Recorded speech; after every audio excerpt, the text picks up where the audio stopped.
Hello बच्चों, मैं हूं आपका अपना दोस्त अंकित और आप देख रहे हैं आपका अपना यूट्यूब चैनल माई केमिस्ट्री। तो आज के लेक्चर में हम बात करेंगे एनर्जी ऑफ ऑर्बिटल के बारे में। इसके पहले वाले लेक्चर में हमने शेप ऑफ ऑर्बिटल पढ़ लिया था, तो ध्यान से देखते जाएं एनर्जी ऑफ ऑर्बिटल। ओके, जब मैं ऑर्बिटल के बारे में बात कर रहा था तो आप लोगों ने कौन कौन से ऑर्बिटल ध्यान से देखे थे? आपने कहा था कि सर ऑर्बिटल जैसे कि एस, मैंने जब आप प्रिंसिपल क्वांटम नंबर की बात करते थे एन से रिप्रेजेंट करते थे और एजिमुथल क्वांटम नंबर की बात करते थे एल से रिप्रेजेंट करते थे। अब एल की वैल्यू में जब हम लोग सब, इसमें हम क्या पढ़ते थे? ऑर्बिट पढ़ते थे, ऑर्बिट। और इसमें हम क्या बात पढ़ते थे? सब ऑर्बिट। इसमें क्या पढ़ते थे? सब ऑर्बिट। सब ऑर्बिट में क्या था? S, P, D and F. इस हिसाब से हम लोगों ने क्या क्या पढ़ा? हम लोगों ने पढ़ दिया सपोज 2s 2p, 1s के बारे में बात किया, 2s 2p के बारे में बात किया, फिर हमने पढ़ा 3s 3p 3d के बारे में बात किया, फिर हमने 4s 4p 4d and 4f के बारे में बात किया। तो आज के लेक्चर में हम बात करने वाले हैं कि आखिर 1s 2s 2p 3s 3p 3d 4s 4p 4d 4f में इन ऑर्बिटल्स की एनर्जी में क्या रिलेशन होता है, यानी कि अब ये ऑर्बिटल में किसकी एनर्जी ज्यादा होती होगी, किसकी एनर्जी कम होती होगी। तो आज का लेक्चर बस यहीं से स्टार्ट करेंगे, ठीक है? तो टाइम बर्बाद नहीं करेंगे, सीधा स्टार्ट करते हैं।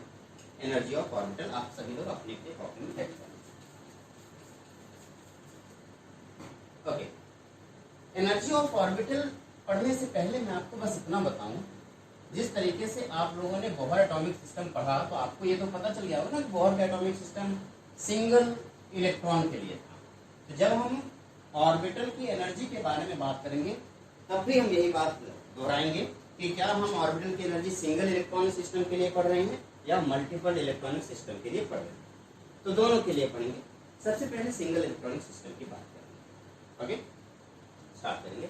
हाँ, लेकिन अगर आपने हमारे यूट्यूब चैनल को सब्सक्राइब नहीं किया तो लाइक शेयर और सब्सक्राइब करना ना भूलिए। ओके, सबसे पहले सिंगल इलेक्ट्रॉनिक सिस्टम के लिए एनर्जी। जब हम सिंगल इलेक्ट्रॉनिक सिस्टम के लिए एनर्जी के बारे में बात करेंगे तो इतना याद रखना, ये एनर्जी सिर्फ और सिर्फ प्रिंसिपल क्वांटम नंबर के ऊपर डिपेंड करेगी। देखिए 1s 2s 2p 3s 3p 4s 3d 4p 5s 4d 5p 6p, ये सारी चीजें दिख रहा है। तो ये आपका multiple electronic system. Multiple electronic system के लिए हम क्या करते हैं? मल्टीपल इलेक्ट्रॉनिक सिस्टम में एनर्जी कुछ इस तरीके से वेरी कर रही है, 3s 3p 3d। लेकिन अगर आप सिंगल इलेक्ट्रॉनिक सिस्टम की बात करेंगे तो सिंगल इलेक्ट्रॉनिक सिस्टम में कुछ इस तरीके से एनर्जी वेरी करती है। देखें यहाँ पे 1s 2s 2p 3s 3p 3d 4s 4p 3d 4f, sorry 4d 4f, ये सारी चीजें आप देख पाते। ये क्या है? ये single electronic system. Single electronic system में एनर्जी अगर वो सेकेंड सेल का है तो सेकेंड सेल का चाहे जो ऑर्बिटल, चाहे एस ऑर्बिट के बारे में बात करें, चाहे एस सब सेल के बारे में बात करें, चाहे पी सब सेल के बारे में बात करें, लेकिन अगर वो सेकेंड का है तो उनकी एनर्जी सेम होगी। इसी तरीके से अगर वो थर्ड का है तो चाहे थर्ड का एस हो, चाहे थर्ड का पी हो, चाहे थर्ड का डी हो, उन सबकी एनर्जी सेम होगी। देखिए इसी तरीके से अगर हम बात करें 4 की, तो चाहे 4 का एस हो, चाहे 4 का चाहे 4 का एस हो, चाहे 4 का पी हो, चाहे 4 का डी हो या चाहे 4 का एफ हो, इन सब के लिए आप देखेंगे एनर्जी सेम होगी। सिंगल इलेक्ट्रॉनिक सिस्टम पे एनर्जी इसमें डिपेंड की है। जरा बताइए, सिंगल इलेक्ट्रॉनिक सिस्टम में एनर्जी किसके ऊपर डिपेंड कर रही है? इसको देखते हुए आप क्या बताएंगे?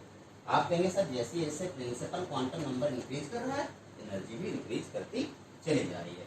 यानी कि सिंगल इलेक्ट्रॉनिक सिस्टम में एनर्जी सिर्फ और सिर्फ प्रिंसिपल क्वांटम नंबर के ऊपर डिपेंड करेगी, यहाँ पे एजिमुथल क्वांटम नंबर के ऊपर डिपेंड नहीं करेगी। यानी कि एस के ऊपर, पी के ऊपर, डी के ऊपर, एफ के ऊपर यहाँ पे एनर्जी डिपेंड नहीं करती। सिंगल इलेक्ट्रॉनिक सिस्टम का मतलब क्या होगा? सिंगल इलेक्ट्रॉनिक सिस्टम का मतलब ऐसा एटम जिसमें सिर्फ एक इलेक्ट्रॉन हो। जैसे हाइड्रोजन में एक इलेक्ट्रॉन होता है, हीलियम में 2 होता है, लेकिन हीलियम प्लस में एक इलेक्ट्रॉन निकाल दिया आपने तो 2 में से एक निकाल गया, एक बचा। हीलियम प्लस में एक इलेक्ट्रॉन होता है। इसी तरीके से लिथियम में तो 3 होता है, लिथियम प्लस 3 में कितने हो गए? एक इलेक्ट्रॉन हो गया।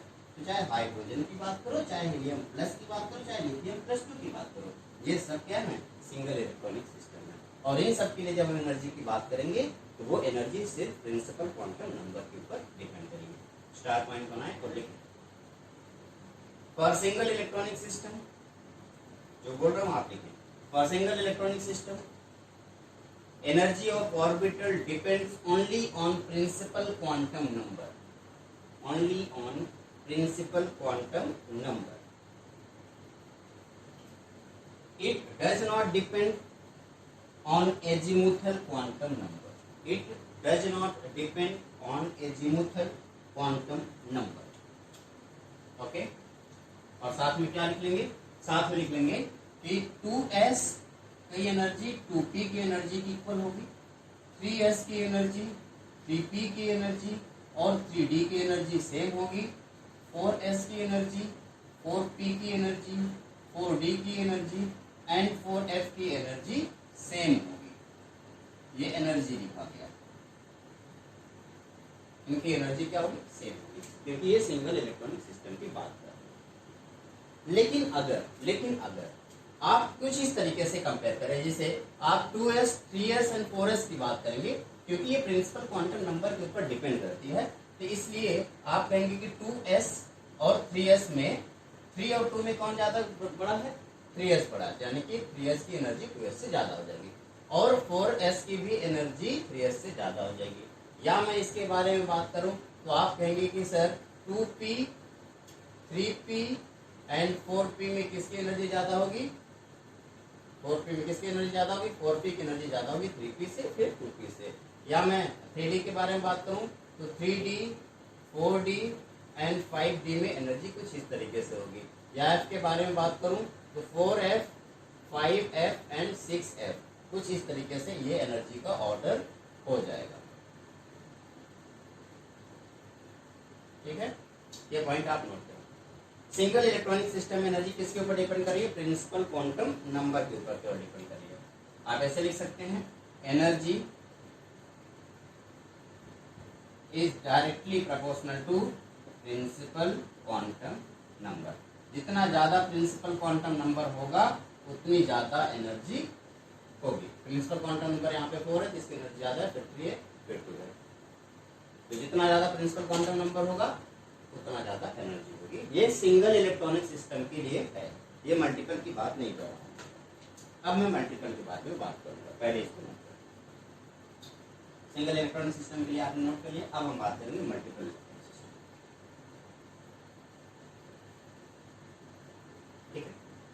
अब हम बात करें मल्टीपल इलेक्ट्रॉनिक सिस्टम में. जब आप बात करेंगे तो मल्टीपल इलेक्ट्रॉनिक सिस्टम में एनर्जी सिर्फ और सिर्फ प्रिंसिपल क्वांटम नंबर के ऊपर नहीं डिपेंड करेगी बेटा, बल्कि वो प्रिंसिपल के साथ साथ एजीमुथल क्वांटम नंबर के ऊपर भी डिपेंड करेगी. लेकिन जब तक हम सिंगल इलेक्ट्रॉनिक सिस्टम के बारे में बात करेंगे तब तक वो सिर्फ और सिर्फ प्रिंसिपल क्वांटम नंबर के ऊपर डिपेंड करेगी, एजीमुथल क्वांटम नंबर के ऊपर डिपेंड करेगी. तो सिंगल इलेक्ट्रॉनिक सिस्टम में एक और बात याद रखना है आपको कि अगर सिंगल इलेक्ट्रॉनिक सिस्टम की बात करें और इलेक्ट्रॉन इस 1s में है, सिंगल इलेक्ट्रॉनिक सिस्टम की बात करें इलेक्ट्रॉन 1s में है, तो इसको ग्राउंड स्टेट बोला जाएगा, जो कि ग्राउंड स्टेट में इलेक्ट्रॉन सबसे ज्यादा स्टेबल पोजीशन पे होगा, most stable. Single electronic system के लिए बात कर रहा हूँ. सिंगल इलेक्ट्रॉनिक सिस्टम के लिए अगर इलेक्ट्रॉन ग्राउंड स्टेट में है तो मोस्ट स्टेबल होगा. लेकिन उसके अलावा अगर आप इस तरीके से आगे बढ़ते हैं तो इसको एक्साइटेड स्टेट बोलते हैं. क्या बोलेंगे? Excited state. इस एक्साइटेड स्टेट में ये पहला जो होगा इसे बोल देंगे फर्स्ट एक्साइटेड स्टेट. और ये जो तीसरा सेल है ये पहला यहाँ से स्टार्ट होता है ना एक्साइटेड स्टेट, ये फर्स्ट एक्साइटेड स्टेट हो गया. ये कौन सा हो गया? Second excited state. याद होगा आपको बोहर एटॉमिक थ्योरी में पढ़ाया गया था. इसी तरीके से ये क्या हो जाएगा? ये हो जाएगा आपका थर्ड एक्साइटेड स्टेट. नोट करें इसे. सिंगल इलेक्ट्रॉनिक सिस्टम है, यानी एक इलेक्ट्रॉन होगा तो पहले सेल में हो जाएगा, दूसरे तीसरे में तो होगा नहीं. पहले में रहेगा तो ग्राउंड स्टेट में है तो मोस्ट स्टेबल होगा. लेकिन जैसे जैसे ऊपर जाता जाएगा उसकी स्टेबिलिटी कम होती जाएगी. अब सेकेंड में आ गया तो फर्स्ट एक्साइटेड स्टेट में आ गया, थर्ड में आ गया तो सेकेंड एक्साइटेड स्टेट में आ गया, एंड फोर्थ में आ गया तो थर्ड एक्साइटेड स्टेट में आ गया. ओके,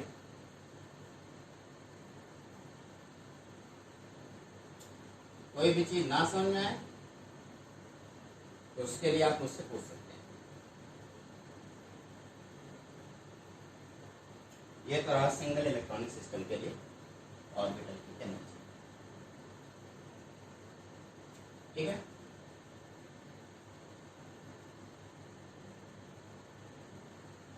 अब हम मल्टीपल इलेक्ट्रॉनिक सिस्टम के लिए ऑर्बिटल की एनर्जी के बारे में बात करेंगे। तो मल्टीपल और इलेक्ट्रॉनिक सिस्टम ऑर्बिटल की एनर्जी प्रिंसिपल क्वांटम नंबर के साथ साथ एजीमुथल क्वांटम नंबर के ऊपर भी डिपेंड करेगी। और energy of orbital for multiple electronic system, energy of orbital for multiple electronic system. और लिखें, for multiple electronic system energy depends on principal quantum number as well as azimuthal quantum number. Energy depends on principal quantum number as well as azimuthal quantum number. देखें, ये है इधर multiple electronic system और ये रहा single electronic system, जैसे कि hydrogen hydrogen है। तो सिंगल इलेक्ट्रॉनिक सिस्टम में जब आपने एनर्जी का डिस्ट्रीब्यूशन देखा तो 2s के लिए और 2p के लिए दोनों की एनर्जी सेम थी। लेकिन जब आप मल्टीपल इलेक्ट्रॉनिक सिस्टम के लिए देख रहे हैं तो 2s और 2p में 2p की एनर्जी ज्यादा हो गई 2s के कंपेयर में। इसी तरीके से जब मैं 3s 3p और 3d की बात कर रहा हूँ सिंगल इलेक्ट्रॉनिक सिस्टम के लिए, तो उन तीनों के लिए एनर्जी बराबर थी। बट जब हम मल्टीपल इलेक्ट्रॉनिक सिस्टम के लिए बात करें तो 3s की एनर्जी कम है, 3p की एनर्जी उससे ज्यादा, 3d की एनर्जी उससे ज्यादा। इसी तरीके से जब हम 4s 4p 4d और 4f की बात करते हैं तो सिंगल इलेक्ट्रॉनिक सिस्टम के लिए इन सारी एनर्जी को इक्वल बताया गया है। लेकिन जब मल्टीपल इलेक्ट्रॉनिक सिस्टम के लिए बात करते हैं तो 4s की एनर्जी कम है, 4p की एनर्जी थोड़ी सी ज्यादा है, 5s की एनर्जी थोड़ी 4p के बाद आता है 4d की एनर्जी और ज्यादा है, फिर 4f की एनर्जी और ज्यादा है। तो जैसे जैसे आप आगे बढ़ रहे हैं एनर्जी चेंज होती जा रही है। ओके, तो अब शायद आपके दिमाग में क्वेश्चन आया कि आखिर ऐसा क्यों? आइए मैं आपको बता देता हूं कि आखिर ऐसा क्यों। मल्टीपल इलेक्ट्रॉनिक सिस्टम के लिए energy of orbital depends on principal quantum number as well as azimuthal quantum number. अब आपके दिमाग में क्वेश्चन आएगा व्हाई, आखिर ऐसा क्यों?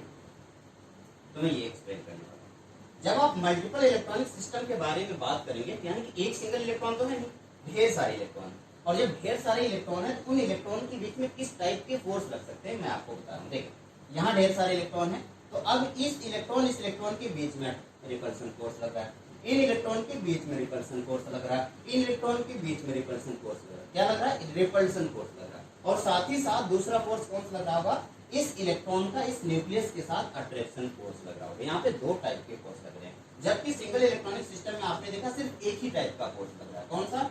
सिर्फ अट्रैक्शन फोर्स लग रहा है। यहाँ पे कोई और इलेक्ट्रॉन तो है ही नहीं, तो रिपल्सन फोर्स तो लग ही नहीं सकता। तो सिंगल इलेक्ट्रॉनिक सिस्टम में रिपल्सन फोर्स नहीं लग रहा है, और रिपल्सन फोर्स नहीं लग रहा है, एक ही टाइप का फोर्स लग रहा है, तो इसलिए एक ही के ऊपर डिपेंड कर रहा है। तो इसके ऊपर प्रिंसिपल क्वांटम नंबर के ऊपर डिपेंड कर रहा है। लेकिन मल्टीपल इलेक्ट्रॉनिक सिस्टम में दो टाइप के फोर्स लग रहे हैं। दो टाइप के कौन कौन से फोर्स? एक अट्रैक्शन फोर्स लग रहा था और एक रिपल्सन फोर्स लग रहा था। इसलिए वहां पे प्रिंसिपल क्वांटम नंबर के साथ साथ एजीमुथल क्वांटम नंबर पे भी चीजें डिपेंड कर रही है। मेरे ख्याल से तक आप बात समझ चुके हैं कि ऐसा क्यों हुआ। यहाँ पे दो टाइप के फोर्स लग रहे हैं। कौन कौन से फोर्स हैं? रिपल्सन फोर्स और अट्रैक्शन फोर्स। आइए एक बात आपको फिर से दिखा दो। अट्रैक्शन फोर्स इस इलेक्ट्रॉन का इस न्यूक्लियस के साथ, रिपल्सन फोर्स इन दोनों इलेक्ट्रॉनों के बीच का रहा होगा। इन दोनों इलेक्ट्रॉनों के बीच रिपल्सन फोर्स लग रहा होगा, या इट में भी पॉसिबल कि इन दोनों इलेक्ट्रॉनों के बीच रिपल्सन फोर्स लग रहा होगा, या इन दोनों इलेक्ट्रॉनों के बीच में भी रिपल्सन फोर्स लग रहा होगा, और साथ ही साथ इन दोनों इलेक्ट्रॉनों के बीच में भी रिपल्सन फोर्स लग रहा होगा। इलेक्ट्रॉन एक दूसरे को रिपेल करेंगे तो इन सबके बीच में रिपल्सन फोर्स लग रहा है। आप बताइए, आप सोच के अपने मन से बताइए, अगर ये रिपल्सन फोर्स है, ये रिपल्सन फोर्स है और ये अट्रैक्शन फोर्स है, अब आपको ये बताना इस इलेक्ट्रॉन के लिए, इस पर्टिकुलर इलेक्ट्रॉन के लिए रिपल्सन फोर्स की वैल्यू ज्यादा होगी या अट्रैक्शन फोर्स की वैल्यू ज्यादा होगी? इन दोनों, ये फोर्स ज्यादा होगा या ये फोर्स ज्यादा होगा? आप कहेंगे अट्रैक्शन फोर्स। कैसे कैसे कह सकते हैं आप अट्रैक्शन फोर्स ज्यादा है? क्योंकि भैया इतने सारे फोर्सेस के बावजूद वो यहीं पे घूम रहा है। अगर रिपल्सन फोर्स ज्यादा होता तब तो ये यहाँ से गायब हो जाता ना, यहाँ से गायब हो जाता, लेकिन ये गायब नहीं हो रहा है। क्यों? क्योंकि अट्रैक्शन फोर्स है। इसका मतलब ये हुआ कि अट्रैक्शन फोर्स और रिपल्सन फोर्स में अगर हम कंपेयर करें किसी इलेक्ट्रॉन के लिए तो रिपल्सन फोर्स की वैल्यू अट्रैक्शन फोर्स से कम होगी। बिल्कुल नोट करें। There are two types. जब आप क्वेश्चन है व्हाई कि क्यों ऐसा होता है, प्रिंसिपल क्वांटम नंबर और ज्योमेट्रिक क्वांटम नंबर के ऊपर डिपेंड करता है, तो वहां पे लिखेंगे नीचे answer. There are two types of force, repulsion between electron and attraction between electron to nucleus. Attraction between electron to nucleus and repulsion between electron. इन दोनों फोर्स की वजह से ये प्रिंसिपल क्वांटम नंबर के साथ साथ ज्योमेट्रिक क्वांटम नंबर के ऊपर भी इसकी एनर्जी डिपेंड करती है। सेकंड पॉइंट आप हो गया। थर्ड पॉइंट नोट करें। Attraction force due to nucleus is always greater than repulsion force among the electrons. Why not that? Attraction force due to nucleus is always greater than repulsion force among the electron. Electron के बीच में जो repulsion force होगा और attraction force जो electron और nucleus के बीच में होगा, तो इलेक्ट्रॉन और न्यूक्लियस के बीच का अट्रैक्शन फोर्स हमेशा ज्यादा होगा इसके कंपेयर। यही है, यही तो रीजन है, इसी वजह से तो सारी चीजें हो रही है। ओके, अब आगे नेक्स्ट बात। अब मैं आपसे ये बताने वाला हूँ, ध्यान से सुनते हैं कि अगर जैसे जैसे हम न्यूक्लियर चार्ज को बढ़ाते जाएंगे, न्यूक्लियर चार्ज के बढ़ाने से क्या हो रहा होगा। तो आपको क्या करना है, आपको बस यही करना है कि जैसे जैसे आप आगे की तरफ बढ़ रहे हैं, मल्टीपल इलेक्ट्रॉनिक सिस्टम के बारे में बात करें, तो जैसे जैसे आप आगे की तरफ बढ़ रहे हैं, जरा देखें आपको क्या नोट करना है, मैं जो बता रहा हूँ वही नोट करना। अगर यहाँ पे एटॉमिक नंबर 11 दिख रहा है आपको, यानी कि सोडियम, यहाँ पे एटॉमिक नंबर 17 दिख रहा है, यानी कि क्लोरीन, तो आपको ये पूरा फिगर नहीं करना, आपको ऐसे नोट करना। आप लिखेंगे सोडियम और यहाँ पे लिख लेंगे क्लोरीन, यहाँ पे लिख लेंगे sodium 1123 atomic number, mass number, यहाँ 1735.5 एटॉमिक नंबर, मास नंबर। अब आप आगे का ऐसे एरो लगा दें। अब एरो लगाने पे आपने क्या किया, नोट किया, आपने कहा इंक्रीजिंग एटॉमिक नंबर। आपने क्या किया, ऐसे का सिंपली लिखें, increasing atomic number, increasing atomic number. Atomic number क्या कर रहा है, इंक्रीज कर रहा है। अब एटॉमिक नंबर इंक्रीज कर रहा है तो increasing nuclear charge, nuclear charge भी क्या हो रहा है, इंक्रीज हो रहा है। न्यूक्लियर चार्ज इंक्रीज हो रहा है, यानी कि न्यूक्लियर अट्रैक्शन भी क्या हो रहा होगा, फिर इंक्रीज कर रहा होगा। न्यूक्लियर चार्ज इंक्रीज कर रहा है, न्यूक्लियर अट्रैक्शन इंक्रीज कर रहा होगा।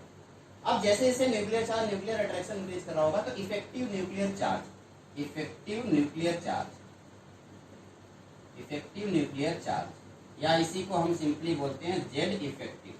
जेड इफेक्टिव भी क्या कर रहा होगा, इंक्रीज कर रहा होगा। जेड इफेक्टिव भी क्या कर रहा होगा बेटा, इंक्रीज कर रहा होगा, इंक्रीजिंग। अब जेड इफेक्टिव चार्ज जब इंक्रीज करेगा तो ऑर्बिटल की जो एनर्जी होती है ना, वो डिक्रीज करने लगती है। ऑर्बिटल की एनर्जी ये डिक्रीज करने लगती है। इफेक्टिव न्यूक्लियर चार्ज इंक्रीज कर रहा है तो ऑर्बिटल एनर्जी, ऑर्बिटल एनर्जी ये डिक्रीज करने लगती है, डिक्रीज। फिर से एक बार देख लो सारी बातें, क्या क्या मैंने बताया। मैंने बताया एटॉमिक नंबर इंक्रीज कर रहा है, एटॉमिक नंबर इंक्रीज करने से increasing nuclear charge, nuclear charge increase कर रहा है। न्यूक्लियर चार्ज या इसे आप बोल सकते हैं न्यूक्लियर अट्रैक्शन इंक्रीज कर रहा है।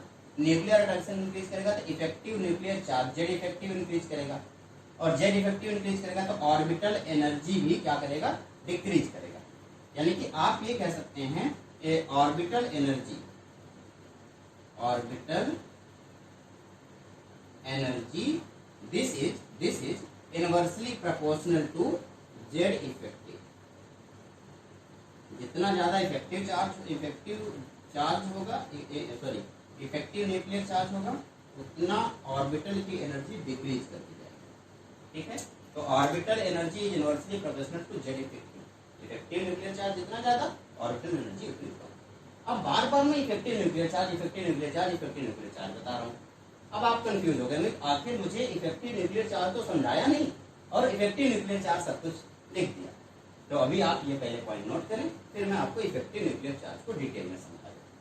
क्या क्या नोट करना है, ऐसे सोडियम टू क्लोरीन जाना है, increasing atomic number, increasing nuclear charge और न्यूक्लियर अट्रैक्शन इंक्रीज कर रहा है, इफेक्टिव न्यूक्लियर चार्ज इंक्रीज कर रहा है, ऑर्बिटल एनर्जी डिक्रीज कर रही है। अब इसी चीज को आप यहाँ लिखते हैं, orbital energy is inversely proportional to effective nuclear charge. ठीक है, नोट कर लिया।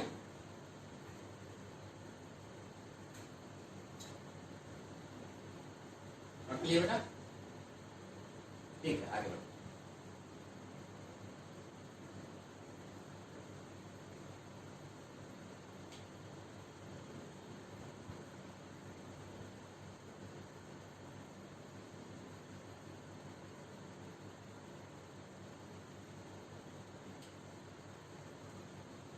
ठीक है, अब ये सारी चीजें आप लोगों ने अच्छे से समझ लिया है, नोट कर लिया। अब आपके दिमाग में वो इफेक्टिव न्यूक्लियर चार्ज वाला कॉन्सेप्ट घूम रहा है कि आखिर इफेक्टिव न्यूक्लियर चार्ज क्या होता है, उसको भी बता दीजिए। मैं यहाँ बता रहा हूँ। देखिए, जब भी कभी मल्टीपल इलेक्ट्रॉन सिस्टम की बात करेंगे तो मैं यहाँ पे एक मल्टीपल इलेक्ट्रॉन सिस्टम की बात कर रहा हूँ। यहाँ पे इस आउटर मोस्ट सेल में घूम रहे इलेक्ट्रॉन को जरा ध्यान से देखिए। इस आउटर मोस्ट सेल में घूम रहे इलेक्ट्रॉन को जरा आप ध्यान से देखिए। आपको क्या लगता है, आपको क्या लगता है, ये आउटर मोस्ट सेल में ये न्यूक्लियस बड़ी तेजी से इसको खींच के अट्रैक्ट करके रख पाएगा क्या? इसको ये अट्रैक्ट करके रख पाएगा? देखिए, जब कोई भी न्यूक्लियस किसी इलेक्ट्रॉन को अट्रैक्ट करता है तो उसका जो अट्रैक्शन फोर्स यूज होता है वो F, this is equal to 1/4 pi epsilon naught Q1 Q2 by R square. R क्या है? इन दोनों की बीच की डिस्टेंस। Q1 क्या है? Q1 क्या है? यहाँ पे चार्ज ये है Q1।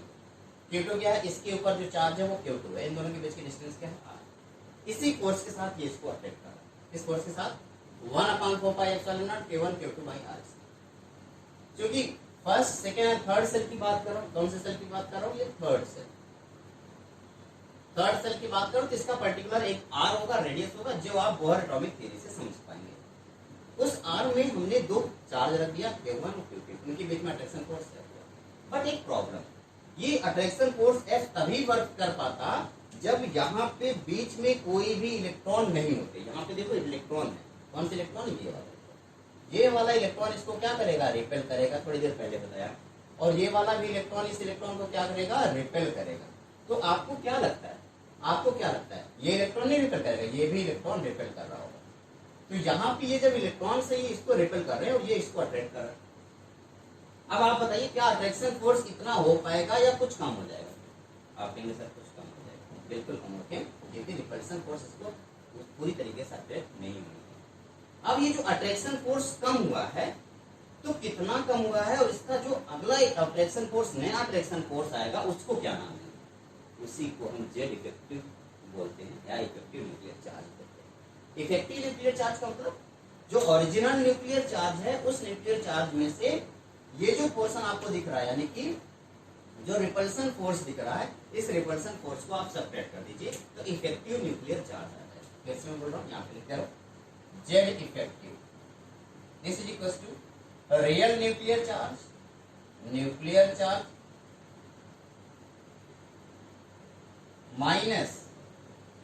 माइनस ये जो पोर्शन आपको दिख रहा है, क्या है ये पोर्शन? Repulsion force. मैं ऐसे लिख रहा हूं, अट्रैक्शन माइनस रिपल्सन फोर्स। तो ये जो अट्रैक्शन फोर्स है ये माइनस ये सारे रिपल्सन फोर्स जो है उनको सब्ट्रैक्ट करोगे तो इफेक्टिव न्यूक्लियर चार्ज आ जाएगा। ये है आपका इफेक्टिव न्यूक्लियर चार्ज, जो भी थोड़ी देर में मैंने आपको बताया, थोड़ी देर पहले जो मैंने आपको बताया था, न्यूक्लियर चार्ज बार बार बोला था इफेक्टिव न्यूक्लियर। तो अब आपके समझ आ गया इफेक्टिव न्यूक्लियर चार्ज का। अच्छा, फिर आपके दिमाग में एक और बात आएगी, आखिर ये क्या, ये जो इतनी चीज आपको दिखाई दे रही है ये क्या है? बेटा ये कुछ और नहीं है बल्कि ये जो यहाँ से लेके यहाँ तक का स्क्रीन दिखाई दे रहा है, इसको हम बोलते हैं, यानी कि जिसकी वजह से रिपल्सन थोड़ा, अट्रैक्शन थोड़ा सा कम हो रहा है, इस रिपल्सन को या इस रीजन को जिसकी वजह से अट्रैक्शन कम हो रहा है, इसको स्क्रीनिंग इफेक्ट का नाम देते हैं। स्क्रीनिंग इफेक्ट, और इसी को शील्डिंग इफेक्ट का नाम देते हैं।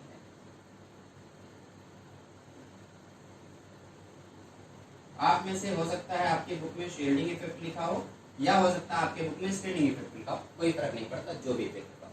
जरा आप इसको नोट करें, आप ये सारी चीजें एज इट इज बना लें और इसको नोट कर लें। इस रिपल्सन को, जिसकी वजह से रिपल्सन फोर्स हो रहा है, ये आपका शील्डिंग इफेक्ट है, स्क्रीनिंग इफेक्ट है। और ये जो इलेक्ट्रॉन का अभी जिसकी वजह से अट्रैक्शन फोर्स हो रहा है वो आपका जेड इफेक्टिव चार्ज है या इफेक्टिव न्यूक्लियर चार्ज है। जल्दी इसको कॉपी करें।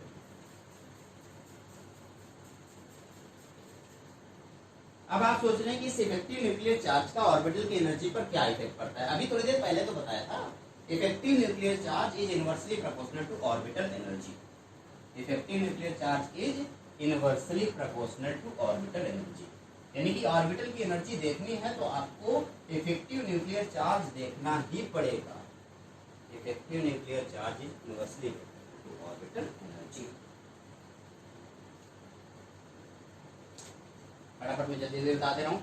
ये जो आपको स्क्रीन दिख रहा है, इस स्क्रीन की वजह से आउटर मोस्ट इलेक्ट्रॉनिक अट्रैक्शन थोड़ा सा कम हो जाता है। ये जो इलेक्ट्रॉनिक अट्रैक्शन है, आउटर मोस्ट इलेक्ट्रॉनिक अट्रैक्शन, इसको इफेक्टिव न्यूक्लियर चार्ज से रिप्रेजेंट करता है। और ये जो पोर्शन है जिसकी वजह से ये कम हो रहा है, इस पोर्शन को अभी थोड़ी देर पहले बताया था, क्या बोल देंगे, शील्डिंग इफेक्ट बोलेंगे, या तो इसके स्क्रीनिंग इफेक्ट बोलेंगे। कौन सा इफेक्ट है, शील्डिंग इफेक्ट, या इसको क्या बोलेंगे, स्क्रीनिंग इफेक्ट। ओके, इस स्क्रीनिंग इफेक्ट और शील्डिंग इफेक्ट की वजह से ये सारी चीजें हो रही है। तो जैसे जैसे हम यहाँ से वापस आ रहे हैं, मैंने क्या क्या बताया था, क्या हो रहा है, एटॉमिक नंबर इंक्रीज कर रहा है, एटॉमिक नंबर इंक्रीज कर रहा है, साथ ही साथ अट्रैक्शन फोर्स इंक्रीज कर रहा है, अट्रैक्शन फोर्स इंक्रीज कर रहा है। तो अगर यहाँ पे एक बात जरा ध्यान देने वाली, अब जहाँ यहाँ पे जो ये लाइन आपको लिखी दिख रहा है ना बेटा, ये जो लाइन आपको लिखी हुई दिख रही है, net attractive force of outer most electron, ये जो net attractive force of outer most electron, net attractive force of outer most shell increase, इसका क्या मतलब हुआ, ये समझा देता हूँ। जब इसके बारे में यहाँ बात करें 11 है सोडियम के बारे में, इसके आउटर मोस्ट शेल में कितने इलेक्ट्रॉन है, एक सिंगल इलेक्ट्रॉन, और इसके आउटर मोस्ट शेल में 7 इलेक्ट्रॉन दिख रहे हैं, 1 2 3 4 5 6 7 इलेक्ट्रॉन। अच्छा, इसमें आप देख रहे हैं, इसमें भी ये 2 शेल हैं, इसमें भी ये 2 शेल हैं, यानी कि दोनों में शील्डिंग इफेक्ट तो सेम है, शील्डिंग इफेक्ट तो सेम है। 2 इफेक्ट होता है, एक अट्रैक्टिव फोर्स था, एक रिपल्सिव फोर्स था। तो रिपल्सिव फोर्स तो इसमें जितना है उतना इसमें। अब अट्रैक्टिव फोर्स जितना ज्यादा होगा, effective nuclear charge net attraction उतना ज्यादा हो जाएगा। अब अट्रैक्टिव फोर्स के लिए फॉर्मूला मैंने बोला था Q1 Q2 by R²। इसमें Q1 अकेला है, Q2 भी थोड़ा सा कम, क्यों, क्योंकि इसमें सिर्फ प्रोटॉन कितने, 11 प्रोटॉन है, तो Q2 11 प्लस है, Q2 कितने हैं, 11 है, और Q1 कितना है, 1। लेकिन यहाँ पे जब हम Q2 की बात करते हैं तो Q2 17 है, और Q1 कितना है, Q1 है 7।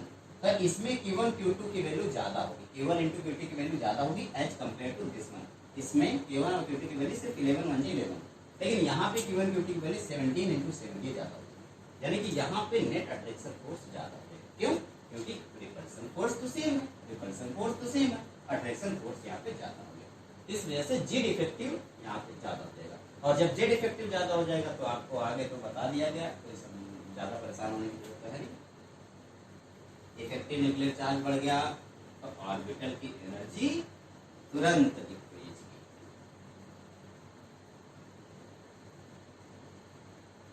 Effective nuclear charge is inversely proportional to orbital energy, orbital energy क्या करेगी, डिक्रीज करेगी। तो यहाँ तक आपने सारी बातें सुनी। तो अब ये सारी बातें मैं अप्लाई करने वाला हूँ एक छोटे से क्वेश्चन पे।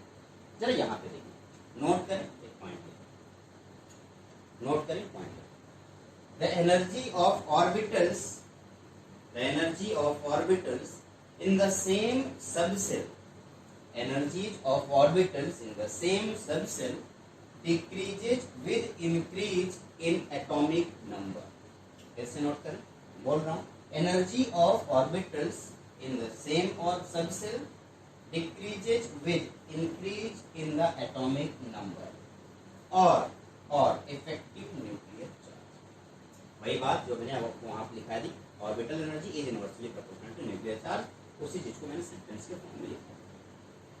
अब यहाँ पे तीन चीजें हैं, तीनों के लिए हम बात करते हैं। जैसे हमारे पास हाइड्रोजन है, हीलियम है और लिथियम। हाइड्रोजन की 2s की एनर्जी, हीलियम की 2s एनर्जी और लिथियम की 2s एनर्जी में अगर आपको कंपेयर करना है तो क्या मिलेगा?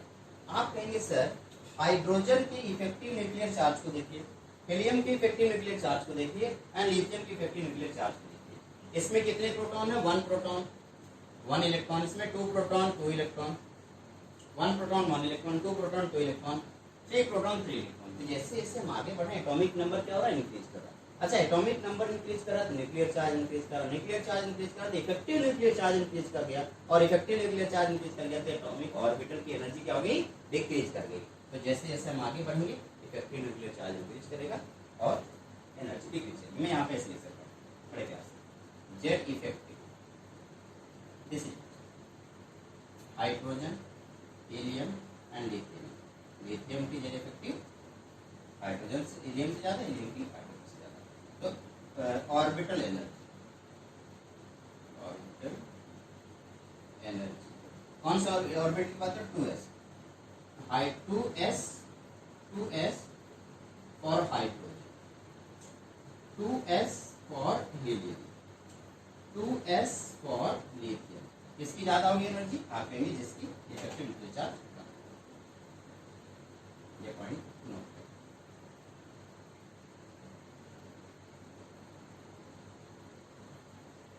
हाँ, एक और बात मैं यहीं पे लिखवा देता हूँ, जिसका ऑर्बिटल एनर्जी जितना ज्यादा होगा उसकी स्टेबिलिटी उतनी कम होगी। Orbital stability, orbital stability 2s कम होगी क्योंकि एनर्जी ज्यादा, 2s हीलियम की थोड़ी सी एनर्जी स्टेबिलिटी ज्यादा हो जाएगी क्योंकि एनर्जी थोड़ी सी कम है, और लिथियम के कंपेयर करेंगे तो लिथियम के लिए स्टेबिलिटी सबसे ज्यादा। Stability is inversely proportional, orbital stability is inversely proportional to orbital energy, orbital energy this is directly proportional to Z effective. आप इन पॉइंट को note, orbital stability is inversely proportional to orbital energy and orbital energy is directly proportional to Z effective. तो आप ऐसे लिख सकते हैं, orbital stability is directly proportional to Z. जल्दी से सुनो,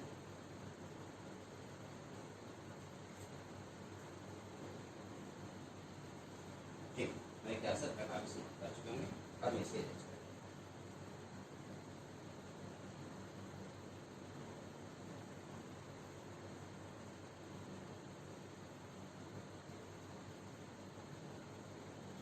तो इस तरीके से आप ये सारी बातें देख, ठीक। अब आपको क्या लगता है, क्या ऑर्बिटल का शेप एनर्जी के ऊपर इफेक्ट डालेगा? मैं कहूंगा हाँ बिल्कुल, ऑर्बिटल का शेप भी एनर्जी के ऊपर इफेक्ट डालता है। अब आप सोचेंगे ऐसे कैसे, ऑर्बिटल का शेप एनर्जी के ऊपर इफेक्ट कैसे डाल सकता है? तो मैं आपको ये सारी बातें सिखा दे रहा हूँ कि ऑर्बिटल का शेप एनर्जी के ऊपर कैसे डालता है। अब देखिए जरा, मैं 3s 3p और 3d के बारे में बात कर रहा हूँ। है तो प्रिंसिपल क्वांटम नंबर तो सेम है, 3 3 एंड 3। अब चूंकि मैंने आपको बताया था एजीमुथल क्वांटम नंबर के ऊपर भी एनर्जी डिपेंड कर रही है, तो एजीमुथल क्वांटम नंबर की वजह से शेप बनता है।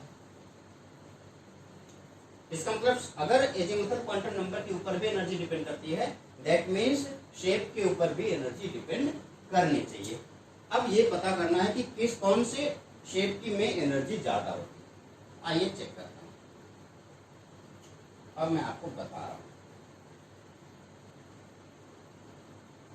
तो एक बार इन शेप को वापस याद कीजिए, शेप ऑफ ऑर्बिटल जब मैं आपको बताता हूं, इनको आराम से ध्यान से देखिए, एक बार याद कीजिए। जब मैं एस ऑर्बिटल की बात करता हूं तो एस ऑर्बिटल में क्या होता है, एस ऑर्बिटल में न्यूक्लियस की चारों तरफ इलेक्ट्रॉन होते हैं।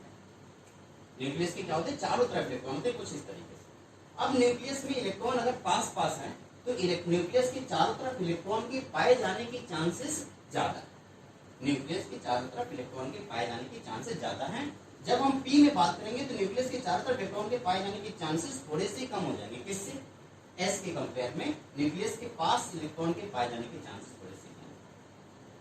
अब जब हम डी की बात करेंगे तो पी और डी में जब हम कंपेयर करेंगे तो डी में पी की कंपेयर में इलेक्ट्रॉन जो है न्यूक्लियस के पास पाए जाने के चांसेस थोड़ा सा दूर होंगे। क्यों, क्योंकि इलेक्ट्रॉन इलेक्ट्रॉन के बीच में रिपल्सन होंगे। तो अब देखो पी में इनके बीच में गैप थोड़ा सा कम था, लेकिन डी में इनके बीच का गैप ज्यादा है, थोड़ा दूर दूर पे इलेक्ट्रॉन के पाए जाने के चांसेस हैं। तो इस तरीके से एस पी डी में इलेक्ट्रॉन न्यूक्लियस के कितना पास पाया जा रहा है, ठीक है, इसी से आप अलग अलग शेप का इलेक्ट्रॉनों का एनर्जी डिसाइड कर सकते हैं। एस ऑर्बिटल में इलेक्ट्रॉन सबसे पास पाए जा रहे थे, पी ऑर्बिटल में इलेक्ट्रॉन थोड़ा सा दूर पाए जा रहे थे, डी ऑर्बिटल में इलेक्ट्रॉन थोड़े और दूर पाए जा रहे थे। इस वजह से जब आप आगे बढ़ रहे थे तो आपने कहा था इस टाइम पे इफेक्टिव न्यूक्लियर चार्ज डिक्रीज कर रहा है। क्यों इफेक्टिव न्यूक्लियर चार्ज डिक्रीज कर रहा है? क्योंकि इलेक्ट्रॉन अगर पास में है तो इसका मतलब यही हुआ कि इलेक्ट्रॉन इफेक्टिव न्यूक्लियर चार्ज ज्यादा है। यहाँ पे इलेक्ट्रॉन सबसे पास में थे, क्लोजेस्ट, यहाँ पे closest to nucleus, electron present at closest to nucleus, यहां पे क्लोजर है, electron present at closer to nucleus, और यहां पे फार अवे, इलेक्ट्रॉन न्यूक्लियस से थोड़ा सा दूर, electron present at close to nucleus. Electron nucleus के पास हैं, लेकिन इसमें कंपेयर करेंगे, इसमें डी से ज्यादा पास में। अच्छा, पी और एस में कंपेयर करेंगे तो एस में पी से भी ज्यादा पास है, क्लोज, क्लोजर, क्लोजेस्ट। अब इलेक्ट्रॉन जितने पास होंगे इसका मतलब इफेक्टिव न्यूक्लियर चार्ज इतना ज्यादा होगा। तो अब इस हिसाब से कंपेयर करेंगे तो इसका इफेक्टिव न्यूक्लियर चार्ज, इसके इफेक्टिव न्यूक्लियर चार्ज और इसके इफेक्टिव न्यूक्लियर चार्ज में इफेक्टिव न्यूक्लियर चार्ज यहाँ पे लिखूंगा मैं जेड इफेक्टिव, इसके लिए जेड इफेक्टिव 3s की जेड इफेक्टिव ज्यादा होगा 3p के कंपेयर में, और 3p का जेड इफेक्टिव 3d के कंपेयर में ज्यादा होगा। ठीक है, और इफेक्टिव न्यूक्लियर चार्ज और एनर्जी में थोड़ी देर पहले क्या रिलेशन था? Orbital energy, orbital energy. अब आप कहेंगे सर 3s की एनर्जी, 3p की एनर्जी और 3d की एनर्जी में ये रिलेशन आ गया। देखिए, इफेक्टिव न्यूक्लियर चार्ज का रिलेशन ये है, किसकी वजह से इफेक्टिव न्यूक्लियर चार्ज हम समझ पाए हैं? हम इलेक्ट्रॉन कितना पास है इसकी वजह से समझ पाए हैं। इफेक्टिव न्यूक्लियर चार्ज 3s का ज्यादा, 3p का थोड़ा सा कम, 3d का बहुत कम। इसी तरीके से ऑर्बिटल एनर्जी 3s का 3p का, 3d में 3d का एनर्जी ज्यादा। क्यों? क्योंकि इफेक्टिव न्यूक्लियर चार्ज और ऑर्बिटल एनर्जी में इनवर्सली प्रोपोर्शनल का रिलेशन है। जरा ये पॉइंट नोट करें, एज इट इज नोट करें। यानी कि आप ऐसे कह सकते हैं कि अगर आप L के ऊपर डिपेंड करेंगे, देखें जैसे जैसे L की वैल्यू बढ़ रही है ऑर्बिटल एनर्जी इंक्रीज कर रही है, तो एक लाइन और लिख सकते हैं, orbital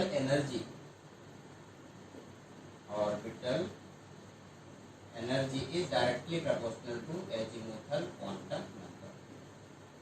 orbital energy azimuthal quantum number के डायरेक्टली प्रोपोर्शनल। जैसे जैसे एजीमुथल क्वांटम नंबर बढ़ रहा है 0, 1, 2, वैसे वैसे ऑर्बिटल की एनर्जी भी बढ़ रही है।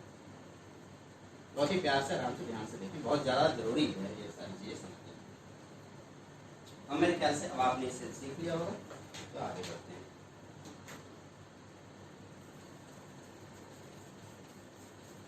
नोट करते जाइए सारी चीजें अपनी कॉपी में बेटा, बहुत ही इंपॉर्टेंट टॉपिक्स बता रहा हूँ। इस तरीके से आपने देखा कि मल्टी इलेक्ट्रॉनिक सिस्टम में इलेक्ट्रॉन की ऑर्बिटल की जो एनर्जी है वो किन किन बातों पे डिपेंड करती है? वो डिपेंड करती है कि प्रिंसिपल क्वांटम नंबर कितना है, वो डिपेंड करती है एजीमुथल क्वांटम नंबर कितना है, वो डिपेंड करती है इफेक्टिव न्यूक्लियर चार्ज कितना है। इन सारी चीजों के ऊपर ऑर्बिटल की एनर्जी डिपेंड करती है। चलिए आगे बढ़ लिया।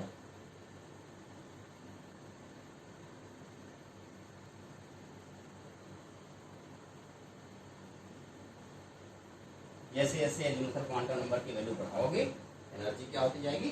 बढ़ती चली जाएगी। यानी कि energy is directly proportional to azimuthal quantum number.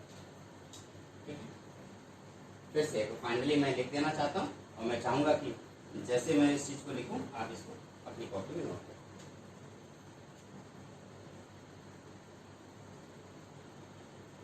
अब देखिए, ऑर्बिटल एनर्जी, थोड़ी देर पहले सबसे पहले हमने क्या बोला? Is directly proportional to principal quantum number. Orbital energy is directly proportional to principal quantum number. Second, अगर प्रिंसिपल क्वांटम नंबर ज्यादा होगा तो ऑर्बिटल एनर्जी ज्यादा होगी। ठीक है।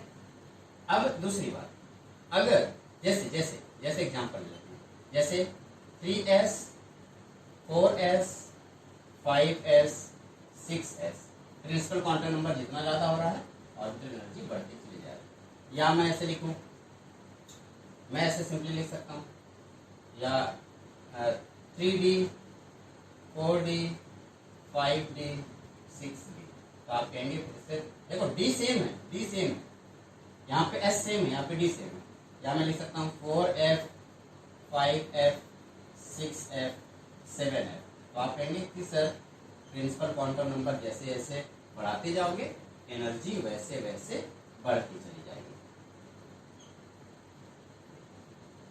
हम एनर्जी की बात कर रहे हैं और energy is directly proportional to principal quantum number. पहला पॉइंट ये तब होगा जब एजीमुथल क्वांटम नंबर सेम। दूसरा point, energy orbital energy is directly proportional to azimuthal quantum number. अगर आपने प्रिंसिपल क्वांटम नंबर को सेम कर दिया तो प्रिंसिपल क्वांटम नंबर को सेम करने से एजीमुथल क्वांटम नंबर के डायरेक्टली प्रोपोर्शनल हो जाएगा energy. Energy is directly proportional to azimuthal quantum number. Example जैसे 3s 3p 3d में आप देखेंगे, अब इस बार आपने क्या किया है, आपने प्रिंसिपल क्वांटम नंबर सेम कर दिया, s s सेम। तो जितना ज्यादा एजीमुथल क्वांटम नंबर होगा उतना ज्यादा एनर्जी होगा। जैसे 4s 4p 4d 4f, आपने कहा प्रिंसिपल क्वांटम नंबर सेम है, एजीमुथल क्वांटम नंबर जितना ज्यादा एनर्जी उतनी ज्यादा। तो फाइनली मैं एक बात लिखना चाहूंगा। फाइनली एक मेन बात ये है कि अगर आप ये कहना चाहते हैं ऑर्बिटल एनर्जी का एक फाइनल डेफिनेशन देना चाहते हैं तो आप ऐसे लिख सकते हैं, orbital energy is directly proportional to p plus l। Principal quantum number n plus l का मतलब azimuthal, principal quantum number plus azimuthal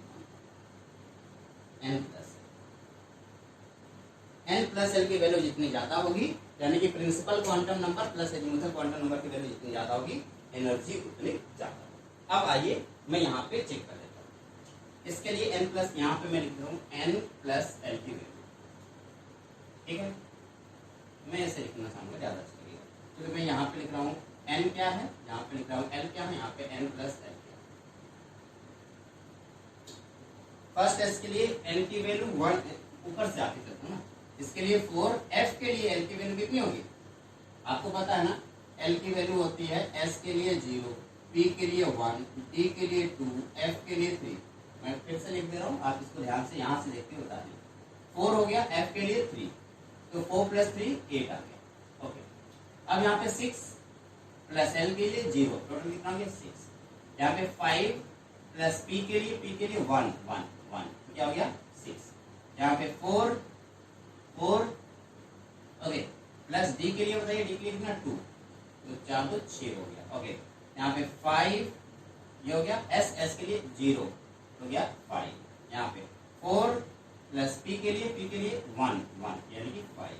अच्छा 3 d के लिए कितना है, d के लिए 2, 3 प्लस 2 5। अच्छा यहाँ पे 4 s के लिए बताओ, s के लिए कितना है 0 0, यानी कि टोटल 3 p के लिए कितना है 1 1, तो 4। यहाँ पे 3 s के लिए कितना है 0, यहाँ पे 2 और p के लिए कितना है बेटा, p के लिए क्या है 1 1, यहाँ पे 2 s के लिए क्या हो गया 0, क्या हो गया, यहाँ पे 1 s के लिए क्या हो गया 0। अब आप ये देख रहे हैं कि n प्लस l की वैल्यू जितनी ज्यादा होगी एनर्जी ज्यादा होगी, लेकिन कहीं कहीं पे n प्लस l की वैल्यू सेम है। जैसे कि आप देखेंगे यहाँ पे n प्लस l की वैल्यू सेम है, यहाँ पे n प्लस l की वैल्यू सेम है, यहाँ पे n प्लस l की वैल्यू सेम है, यहाँ पे n प्लस l की वैल्यू सेम है। तो जहाँ पे n प्लस l की वैल्यू सेम है वहां पे क्या देखना होगा, वहां पे आपको n देख लेना पड़ेगा प्रिंसिपल क्वांटम नंबर कितना ज्यादा है। जितना ज्यादा प्रिंसिपल क्वांटम नंबर उतनी ज्यादा एनर्जी। अब यहाँ पे आप देखेंगे n प्लस एल की वैल्यू सेम है, लेकिन प्रिंसिपल क्वांटम नंबर इसका ज्यादा है तो इसकी एनर्जी ज्यादा होगी, इसकी एनर्जी कम होगी। अब यहाँ पे n प्लस एल की वैल्यू सेम है तो प्रिंसिपल क्वांटम नंबर सबसे ज्यादा किसका है, इसकी, तो सबसे ज्यादा एनर्जी इसकी हो गई, फिर इसकी हो गई, फिर इसकी हो गई। ओके, यही रीजन है कि 3D और 4s में 3D की एनर्जी ज्यादा है। क्यों? क्योंकि n प्लस एल की वैल्यू 3D की ज्यादा है 4s के कंपेयर में। लेकिन 3D 4p में n प्लस एल की वैल्यू सेम है, लेकिन 4p में 4 प्रिंसिपल क्वांटम नंबर की वैल्यू ज्यादा है।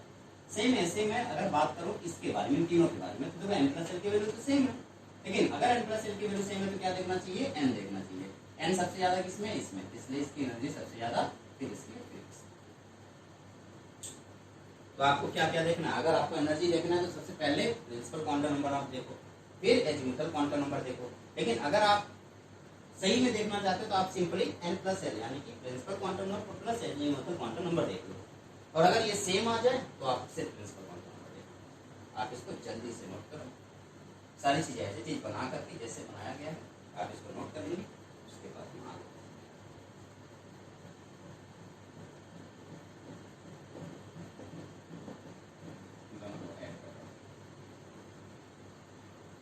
आपसे वीडियो को पॉज कीजिए और नोट कीजिए ताकि मैं आगे बढ़ सकूं। फिर इसको एक बार वापस समझाऊं, नोट कर लिया ना। अब इसे इरेज कर दें और इरेज करके फिर जाके आगे।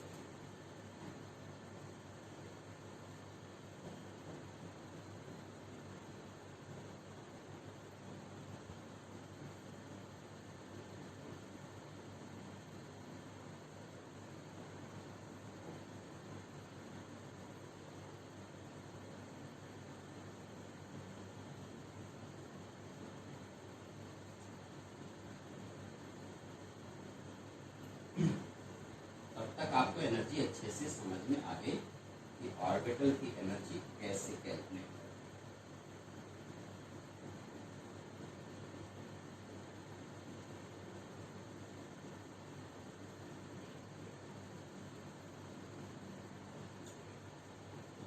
ठीक है, और वापस से जल्दी जल्दी देखिए।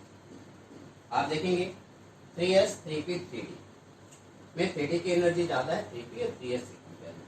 एनर्जी 3s की सबसे ज्यादा, सॉरी अगर मैं एनर्जी की बात करूँ यहाँ पे मैंने गलती कर दी है। एनर्जी आप देखेंगे 3D की सबसे ज्यादा है, फिर 3P की, फिर लेकिन इफेक्टिव न्यूक्लियर चार्ज की बात करेंगे। इफेक्टिव न्यूक्लियर चार्ज जैसे जैसे आप नीचे आएंगे देखें ऐसे दिखेगी, एनर्जी आप ऊपर जा रहे हैं बढ़ रही है, सबसे ज्यादा 3D की, फिर 3P की, लेकिन प्रिंसिपल क्वांटम नंबर भी क्या हो रहा है, इंक्रीज कर रहा है। एक छोटा सा चार्ट आप अपनी कॉपी में बना सकते हैं अगर चाहें तो, इस टाइप का कोई चार्ट आप अपनी कॉपी में बना लीजिए।